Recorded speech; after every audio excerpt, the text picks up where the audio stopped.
மனித குலத்தின் மிக உயர்ந்த அறம் எது தெரியுமா? விருந்தோம்பல். அந்த விருந்தோம்பலின் சிகரமாய் விளங்கியவர்தான் சிறு தொண்ட நாயனார்.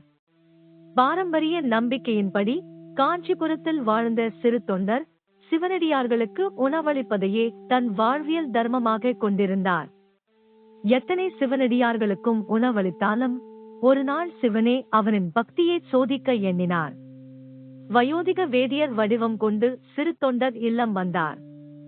அன்பனே, நான் மாமிச உணவு உண்பவன், அதுவும் 5 வயதிற்குட்பட்ட ஒரே மகனை உடைய தாய் தந்தையர் தாங்களாகவே சமைத்து பரிமாறினால் மட்டுமே உண்பேன் என்றார் வேதியர். கேட்டதும் சிறு தொண்டரும் அவர் மனைவியும் திகைத்தனர். ஆனால் சிவனடியாருக்கு உணவளிக்க வேண்டும் என்ற உறுதியில் தங்கள் ஒரே மகனான சீராளனை பலியிடத் துணிந்தனர். மகனை பலியிட்டு அதன் மாமிசத்தை சமைத்து வேதியருக்கு பரிமாறினர்.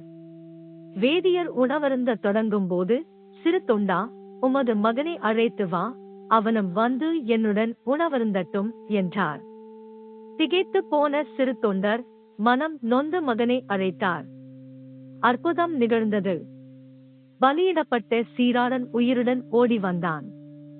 வந்திருந்த வேதியர் மறைந்து அங்கே சிவபெருமான் பார்வதி தேவியுடன் காட்சியளித்தார்.